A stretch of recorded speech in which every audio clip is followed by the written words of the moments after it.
Hello, my name is David Wolowidnyk. I'm the resident cocktail stylist, a spirit educator, and an award-winning bartender. I'd like to demonstrate for you some simple yet creative and delicious cocktails that you'll find featured in Taste Magazine. This particular cocktail is part of a series in the Autumn 2020 edition featuring preserves and saving the harvest. It's called the Amaretto Apricot Sour. Let's take a look at the ingredients and the equipment that we'll need. We're going to need a cocktail shaker. This is a 2-part Parisian shaker, but you can use any shaker that you prefer. We're going to need a measuring device. A measured cocktail is a balanced cocktail. A strainer. This is called a Hawthorne strainer. And I recommend, but it is optional, a fine strainer of some sort to hold back the little ice shards. It helps to improve the texture of the drink. The ingredients, we're going to need some brandy, some amaretto, some lemon juice, apricot jam, an egg white, and to garnish, we're going to use a little fresh nutmeg and a little dried apricot or fresh apricot if you have it. Let's start by separating the egg white from the egg. I'll take that egg white and I'll tap it on the rim of the shaker to give it a nice clean break. Not all the way through. I'm going to gently separate that and pass the yolk back and forth between the two halves to separate that white. Now next, I'm going to take a look at that egg white and make sure that there's no little bits of eggshell or egg yolk in there. At that point, I can either take them out or start again if I need to. The brandy. This is a St. Remy XO brandy. It's an excellent brandy and very affordable as well. 45 milliliters or 1.5 fluid ounces of that brandy.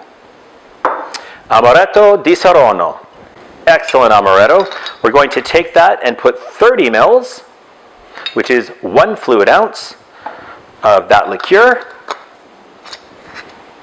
and the lemon juice. Now I freshly squeezed this just a little earlier and I strained out the pulp.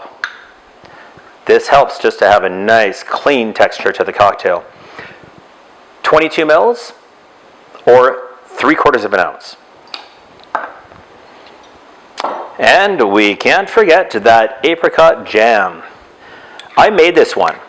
It's a tablespoon of apricot jam that I'm adding. You can go out and buy your favorite if you wish, or make it at home. Either works well. Now all of those liquid ingredients are in there. Many would think that the next component is the ice. What I'm going to do though is dry shake this cocktail.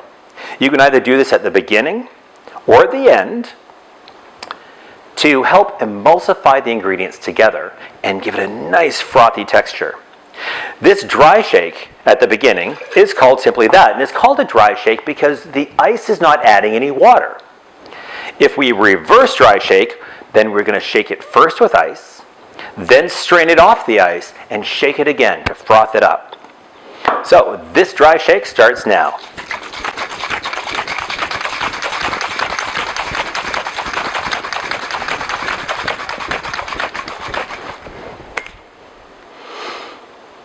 I should mention that with a metal-on-metal shaker in the Parisian style, never pop it down.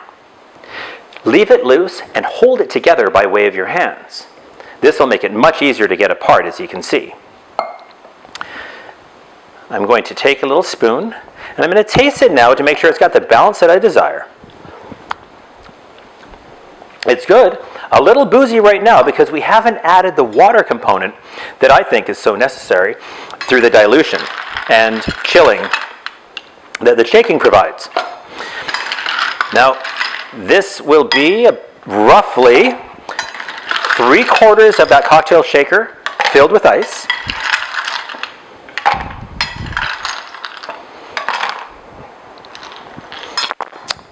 We can then place the top back onto it and we'll shake again.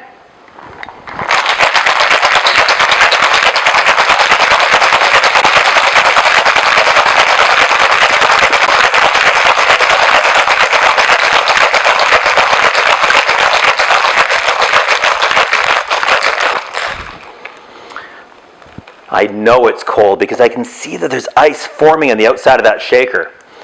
If I rock the shaker back and forth, and give a little push with my thumbs, and we'll come apart. Now, not everyone's a fan of the Parisian style shaker. I am, because I like the uniform way that the ice moves when you're shaking it. Some people don't like the rocking back and forth that it takes to get it apart. Now, using the fine strainer and the Hawthorne strainer to hold back the ice,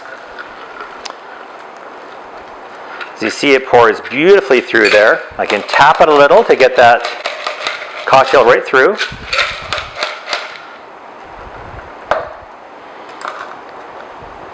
Place that aside. Now let's use a little fresh nutmeg sprinkled into the center. It adds a lovely aromatics to the nose when you lift the glass. And I'll take the dried apricot, give it a little slice down the side, present that on the side. Wow, that looks delicious. Go out, get the autumn issue 2020 of Taste Magazine. The recipe's in there. You gotta try it. And look for our other videos featuring other cocktails featured in the magazine as well. So, my name is David. Thanks for tuning in, and we'll see you again.